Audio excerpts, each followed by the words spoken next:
Hi everybody, good afternoon and welcome to our third Dementia KEYs session titled Managing Your Wellbeing. This session is focused on the informal carer and is centred around the impact of the COVID-19 pandemic on informal carers and how we can maintain wellbeing in these times. We're going to be, for those of you who have joined us before, we've just had the chat box in the bottom of the corner. If you want to ask any questions throughout the session, you're very welcome to. Before we just had the chat box for you to send them through.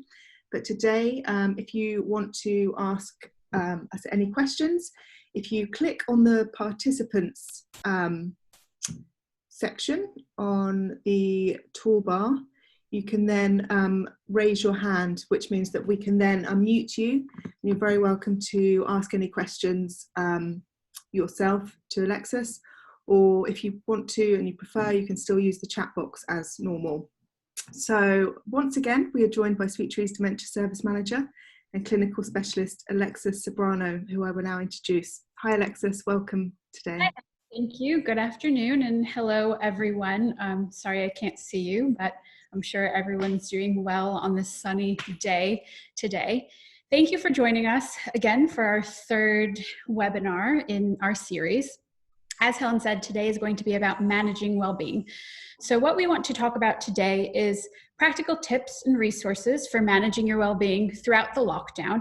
But I also wanted to stress that these are really tips that we can carry on for post-lockdown. So when things start going back to normal, we can really maintain a lot of these routines, or hopefully good routines that we put in place beyond the lockdown to manage our well-being long into the future. So we all have unique individual needs, but we can put them into a few universal categories. So when we talk about well-being, we are talking about well-being of the mind, body, and also our emotional and psychological well-being. Now, probably most of you are a little bit familiar with Maslow's hierarchy of needs. So typically that's how we like to look at, are we meeting our needs? What can we be doing differently to see where we can meet our needs a bit better? As I said, everybody's needs are going to be a bit different, though they fit into these broad categories. So for example, are you more introverted? Are you extroverted? Do you prefer low intensity exercise like yoga, or do you prefer more intense exercise like spinning or running? Do you like reading a book alone, sitting inside, or do you want to be with a group of friends, maybe having a glass of wine? Everybody's needs are going to be a bit different. How we take care of ourselves is incredibly important, and that's what we're going to go through today. As Helen said, if I'm going a bit too fast, please let her know. You can let her know through the chat box. So there's a Q&A chat box that you should find on the toolbar on your screen. Also, if you click participants, there's a raise hand function, and you can do that as well. And as she said, we're happy to unmute anyone if you want to ask your question that way.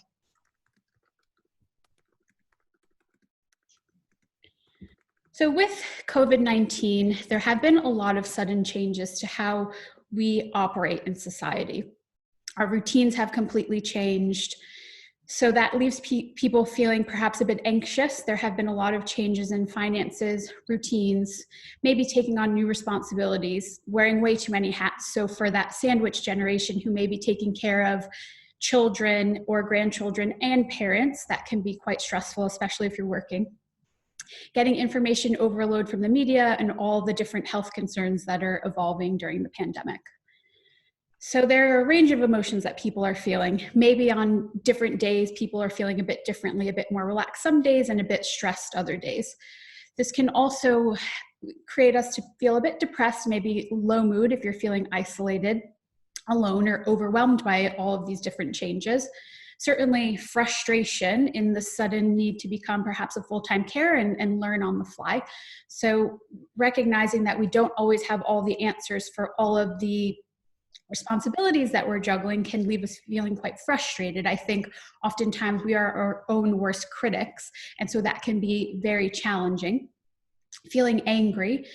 guilty, or maybe even relieved. So if we're completely honest with ourselves, perhaps we're feeling a bit relieved if you can't be with a loved one that you're normally with and caring for, and you need to initiate formal care. So a lot of the time, initiating formal care can be a bit of a balance between giving someone independence and helping them recognize that they need some help at home. We can take a positive view and have this pandemic kind of a crucial turning point in our exploration of formal care for our loved ones, which again may have us feeling a bit of relief that we can finally start that process, and that's okay too.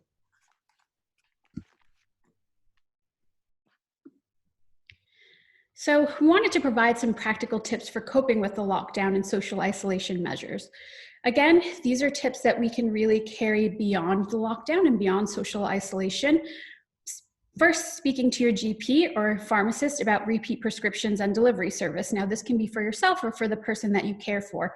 Now, if you're not feeling comfortable going out to the chemist very often and you're really trying to socially isolate yourself, the delivery service is really handy now, but also in the future that might alleviate something that you have to think about. So prescriptions can be repeat prescriptions monthly, really on a time schedule, right to your door, which is very helpful. Secondly, understanding your employment benefits and rights. So the .gov website has a lot of information about employment rights and benefit rights. You also want to make sure you're speaking to your employer and speaking to your human resources department to understand what your rights are and how much flexible working you can have.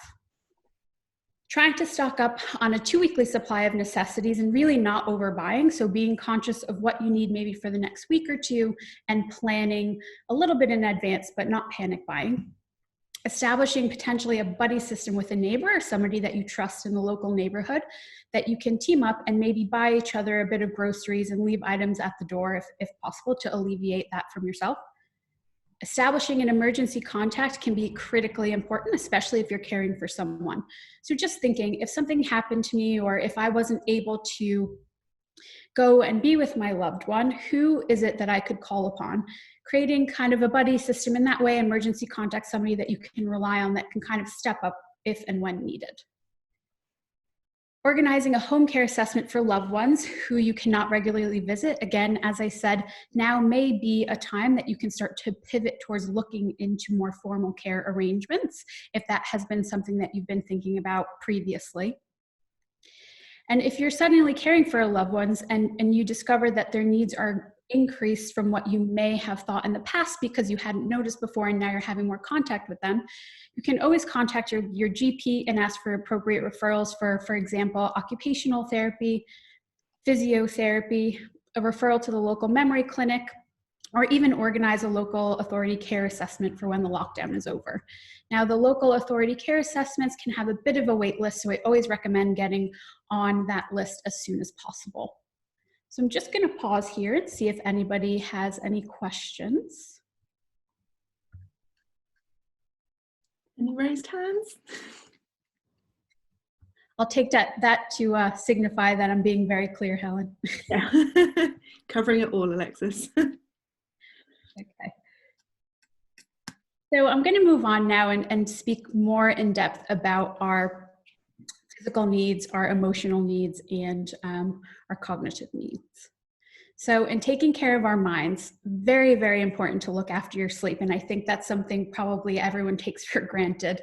Keeping in a routine, so trying to keep the same bedtime more or less every night, being mindful of caffeine, so how much stimulant you're having during the day is very important in managing your sleep, and looking at your eating times as well. With sleep, it can affect us in several ways. So it's not only about mood management and information processing, but physically really feeling too exhausted to exercise or making it harder for ourselves to make good decisions about diet is how sleep ties into our overall well-being. So you want to have at least 7 to 8 hours of good sleep a night. And I know sometimes that's a stretch for a lot of people, but really having that as a target to make sure that we're recharging our batteries and we're able to make good decisions and think clearly throughout the day. If you suddenly find yourself not working, trying to read, write, do crosswords, keeping your mind active, whatever it is to keep your mind active, even if it's just 5, 10, 15 minutes throughout the day, is very important. So doing things that bring a sense of challenge, a sense of accomplishment to establish and maintain your emotional well-being and your mental health. So feeling that you've accomplished something, that you're doing something active. If you're working from home and you're feeling a bit burnt out, taking regular breaks is very important. And talking to your employer about their expectations while also being realistic with yourself, especially if you're caring for loved ones at home. So really setting boundaries, not only with your family, but with your employer about what is realistically achievable right now throughout the day, and not putting too much pressure on yourself to achieve more than is reasonably possible right now. And also designating work versus relaxation space in your home can be really helpful. So for me, I like to set up my workstation out from my bedroom, kind of in a corner of the house where I know I can still go relax somewhere else and have some downtime. So it's really my workspace, and then I can transition into a different space where I feel a bit differently. We've got a message come through, Alexis, something that I'm sure a lot of people can relate to. They're not an informal carer at the moment because of the situation, so they've got a living carer going in to see their father. But it's the feeling of guilt. So they're feeling a lot of different emotions. So there's the guilt that they're not there with their father, but also the relief, which also I guess ties into the guilt as well, at having some time away from their loved one with somebody else looking after them, but they're kind of feeling that they should be there, but they're not, or they can't be. So that's a tough one, I think, for people who are dealing with that. Yeah, and thank you to whoever submitted that comment. I think just recognizing that we're allowed to feel two opposing ways is really important for our mental health, and allowing ourselves the space really to feel guilty, but also that sense of relief, and just naming it. You know, it's not easy to look after somebody all of the time, or even part-time. And so suddenly having that time back to yourself, it can feel quite good, and that's okay. And not beating yourself up about feeling that bit of relief is very important, and just allowing yourself to feel what you feel and move forward. And with the guilt, I think that's also very natural. You know, we want to be able to be everything for everyone. And I think we have to remind ourselves that you cannot physically be everything to every person. And sometimes you do need to rely on other people to step up a bit to give you that space so that you can be the best person that you can to your loved one. Any follow-up from that, Helen? No, I think covered that very well. Thank you. If we are suddenly caring for a loved one, that ties perfectly into my next bullet point, that we really need to be kind to ourselves. Nobody is going to have all the answers all of the time. Yes, things will go wrong, and it will be okay. We will be okay. Our loved ones will be okay. You know, something may work brilliantly one day with your loved one that you're caring for, and the next day it's a total disaster. And I think allowing yourself the space to understand there will be bumps in the road, it's not going to be straightforward, it is difficult, can help you be kind to yourself and remember that nobody is perfect, especially in navigating a disease such as dementia, where things are changing. You get a different response from the individual every day. It can be quite challenging, and just giving yourself that space and time to think, I'm doing my best, I'm genuinely doing my best, and that's okay. Thinking about a brain healthy diet is very important. What we put into our bodies feeds our minds. So being conscious of what you're eating so you don't feel sluggish and you are able to think clearly and make the best decisions possible for yourself and your loved one is also very important. So we're looking at things like antioxidants, healthy fats like coconut oils and avocado, protein, and also carbs. Believe it or not, carbs are not all bad. They do feed your brain, so try not to cut everything out. So we'll move on to taking care of our bodies. And again, diet, incredibly important to think about the fuel that you're putting in your body and if it's helping or hurting you. Pay attention to how you feel after meals or snacks and how this may be affecting you. So for example, for myself, I know if I eat a whole bunch of pasta 4 days in a row, I'm feeling really sluggish and a bit sleepy. So I manage my diet that way. So just being aware of how caffeine makes you feel, how sugars make you feel. Too much caffeine can make you a bit jumpy and anxious. So just being really conscious again about what you're putting in your body and how that's making you feel physically, but also mentally. Exercise regularly. 30 minutes a day is what's typically recommended, but it's all about balance. Again, depending on your personality and what you like, you may like something a bit more low-key like yoga and Pilates. There are a lot of home-based programs out there. We can now safely go for walks, keeping that social distance, getting a bit of fresh air. Get creative, dance around the house, and do things just to get your heart pumping and get your endorphins going.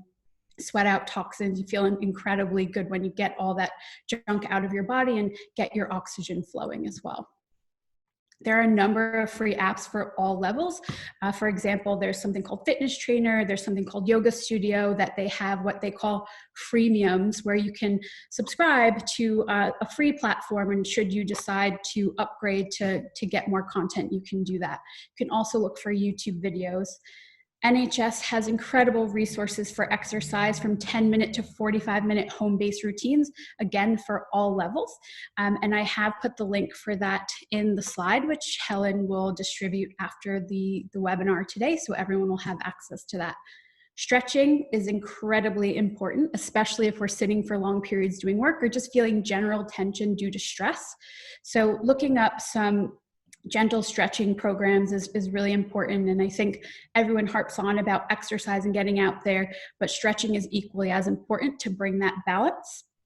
There is also desk yoga, desk stretches. You can stand up on any calls that you're making. And again, it's just as important as exercise itself.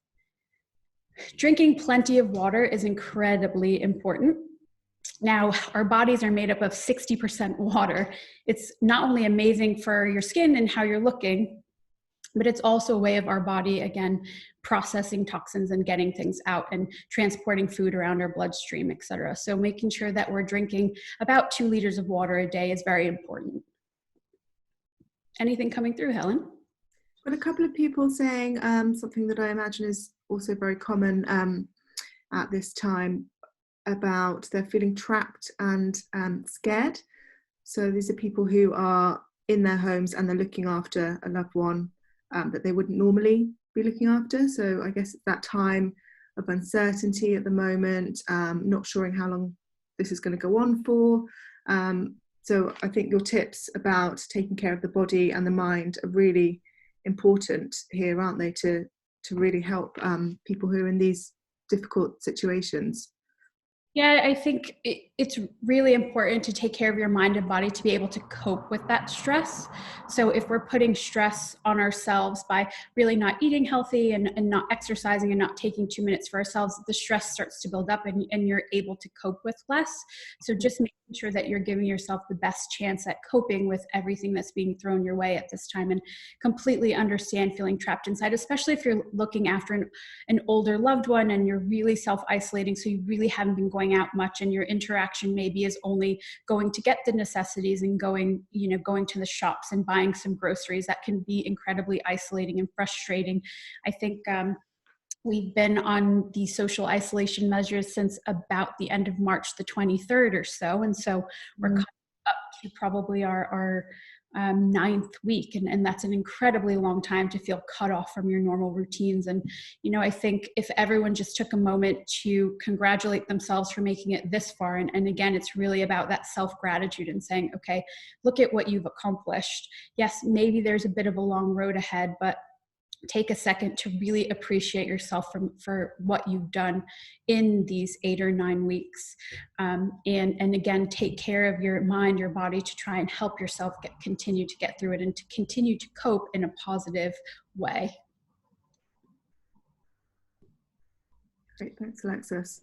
So along with that, really, I think classic for caregivers, for informal caregivers, family caregivers, to let their own physical health take a back seat to their loved ones, especially if you're taking care of children and parents, or children and older family members. It's very, very important to take care of your own chronic health conditions and be a little bit selfish sometimes to put yourself first, because that's the only way that you're going to be able to continue to care for everyone else. So really keeping in touch with your GP, monitoring your own chronic health conditions, and making sure that you are taking those moments to think of yourself. Just had another question come through, Alexis. Somebody saying, in our family, we're concerned that the elderly relative is getting too reliant on input from family during COVID and will not be able to regain independence following lockdown. This feels very suffocating for the carers who think they are in this situation of care until the 90-year-old passes on. Well, I don't know if this has been trialed, and it's hard to say because it's very independent, and I would be more than happy to have a discussion with that person offline about specifics. But maintaining independence is really important during this time, and trying to encourage someone to do as much as they're able on their own, even if it takes longer than it would if we did it for them, is really important to maintain those skills. De-skilling happens a lot of the time completely accidentally with all the best intentions in the world, and I completely understand feeling a bit like, wow, if this person is being de-skilled, what are we getting ourselves into for the next couple of months or couple of years down the line? It's really pushing the person to accomplish as much as possible on their own, and doing so in a safe way, of course monitoring safety, but making sure that they are doing as much as they are able. And that can be frustrating for everyone, but maintaining those skills is very important.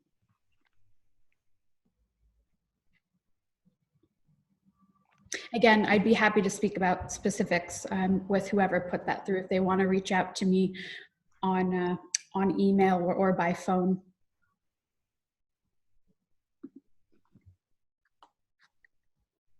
So we're going to talk a bit about our psychological and emotional well-being.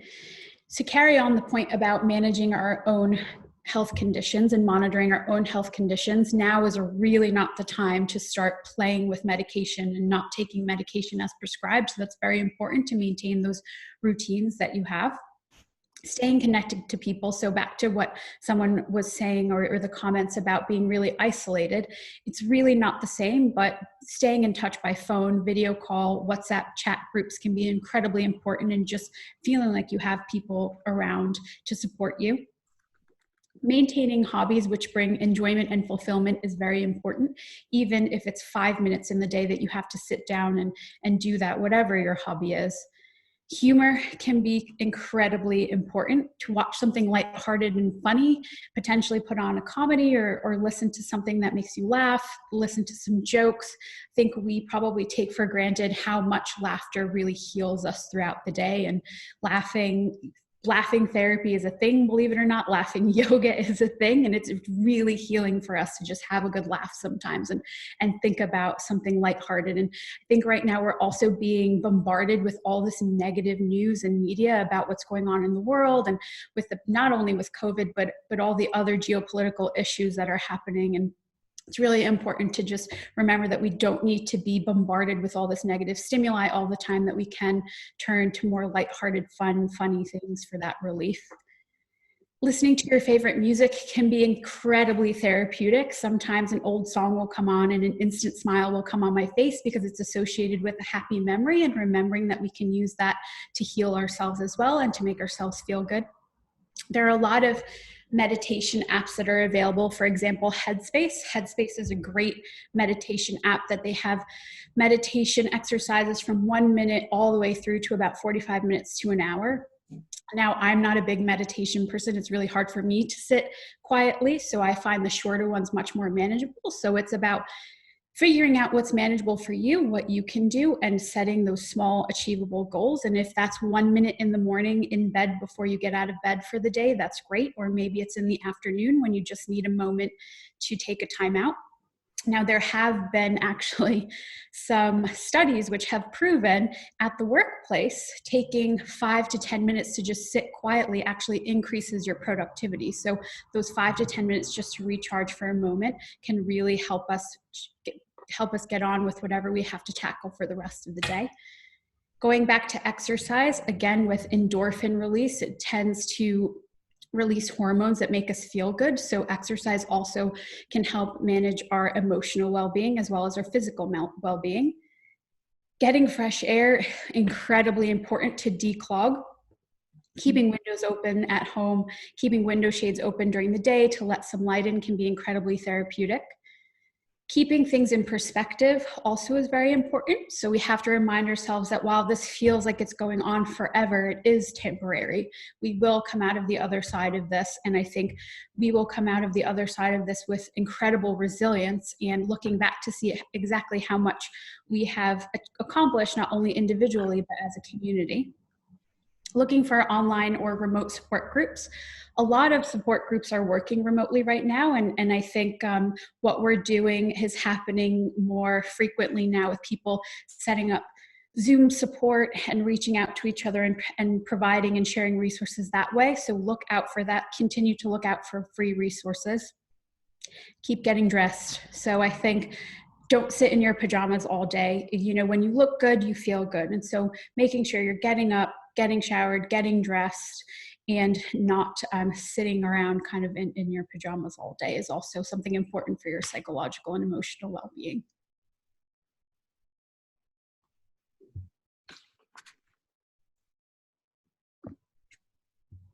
So now probably what most people were most interested in, getting some practical resources. So what we were providing is a bunch of resources here that can be implemented immediately. You don't have to wait. So looking at the government employment advice for what your rights are if you are employed or if you do need a bit of help. So we've put the link there. For NHS exercise routines, we also provided that link. I've added here a list of free apps that people can look into if they have a smartphone. So things like Map My Run, Pilates Anytime, 5-minute Pilates workouts. There are a lot of really great apps out there that are free that we can download and start to use. If anybody has any Netflix comedy suggestions, feel free to chuck them in the chat to Helen. There are a lot of funny comedies on Netflix or funny lighthearted movies, old movies that I like to watch sometimes just to kind of get away from all the craze. Looking into video calls on FaceTime, WhatsApp, Zoom, Google Hangouts. So I think probably like myself and Helen, it took us a bit to get used to doing everything over Zoom, but after a few trials, you kind of get used to it. As I said, it's not exactly the same, but it's something to keep in touch with people and see people, actually physically see them. There is a Johns Hopkins Caregiver Wellbeing portal page that has a lot of tips about staying healthy as a caregiver. And then there are a lot of different topics with exercise, sleep, and getting home help that you can look into, such as this healthy eating app. There's also, it's called 1U Easy Meals, which is an app that gives you really quick recipes. And also the BBC actually has a good food channel where you can look up recipes by category, which is very helpful. Your local authority should be making a wait list for assessments once the lockdown is over. And you can also always call Sweet Tree for a free care assessment. Now, with Sweet Tree, our care assessments are free. We do have a specialist dementia care team. So specialist dementia care managers that would, right now we're doing a lot of assessments over the phone, but they are completely free. We also have our general home care service. So if you're caring for a loved one who doesn't have dementia, we have that service as well. We have a brain injury neuro team as well. And we do currently have capacity to take on new care packages. So please don't hesitate to reach out to us if you think you may want some support now or at any time in the future.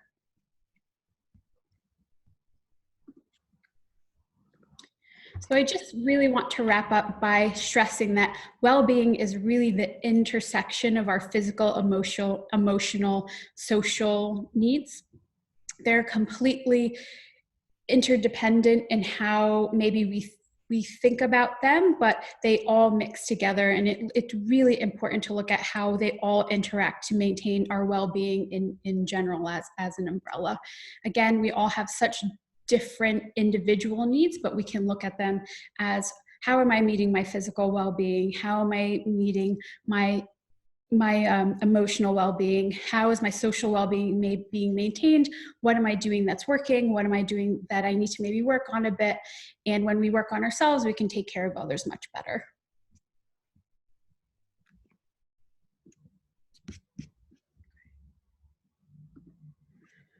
So again, thank you everyone for joining us today. Apologies if I went a bit fast.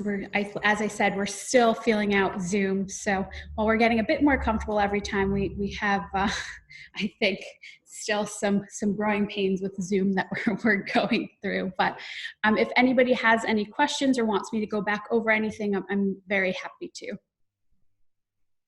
Haven't got any questions come through just yet. Please do send them through, but we've got a few comments saying really useful, thank you Alexis, and how the routine is helping a lot of people, setting the routine, as you were saying, about getting dressed in the morning, you know, planning for the day, even though you can't go out and see friends perhaps, or go and have a coffee, you're still able to set up that routine for the day of getting yourself in that mindset of planning. So I think that seems to have really resonated with people and been very helpful.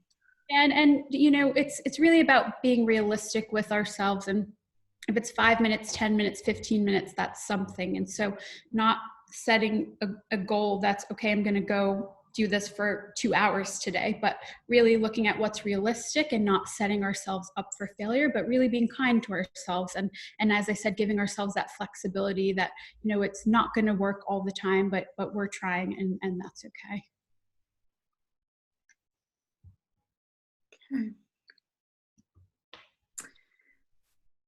Okay, well, thank you everyone for joining us today. I hope you found it useful. Next week, we will be looking at unplanned hospitalizations and discharge planning with COVID-19 complications and how to be prepared. Today's slides, along with the link for how to sign up for next week's session, will be sent out to everybody an email later. And we hope to see you again next week. So thank you for joining us, and hope you enjoy the sunny afternoon. Thank you, everybody. Take care. Thanks, Alexis.